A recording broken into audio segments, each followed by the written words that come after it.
B'investiment ta' 350,000 euro fondi Ewropej se jingħata taħriġ lil 700 mara f'7 pajjiżi Ewropej fosthom Malta biex jiġu mejjuna jisfruttaw il-potenzjal tal-ħiliet tagħhom fejn jitlu kompetenzi diġitali.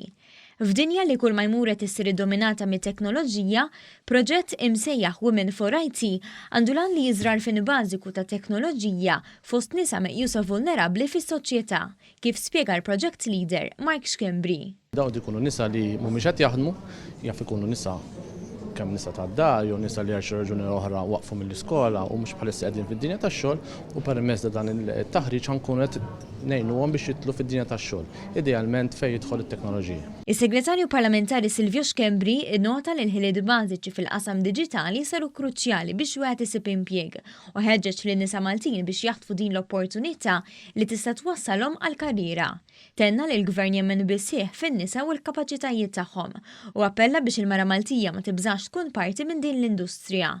Minnatija u s-Segretarju Parlamentari Aron Farrugia irrimarka li għalkemm dan il-Gvern daħal miżuri bħal dik ta' childcare bla ħlas biex iħeġġeġ aktar nisa jidħlu fid-dinja tax-xogħol, xorta għad hemm numru ta' sfidi. Għaldaqstant inota b'sodisfazzjon l-użu ta' dawn il-fondi u qal li hemm ħafna aktar fondi fix-xhur u snin li ġejjin maħsuba biex jindirizzaw id-diskrepanzi bejn is-sessi fejn jidħol ix-xogħol f'pajjiżna.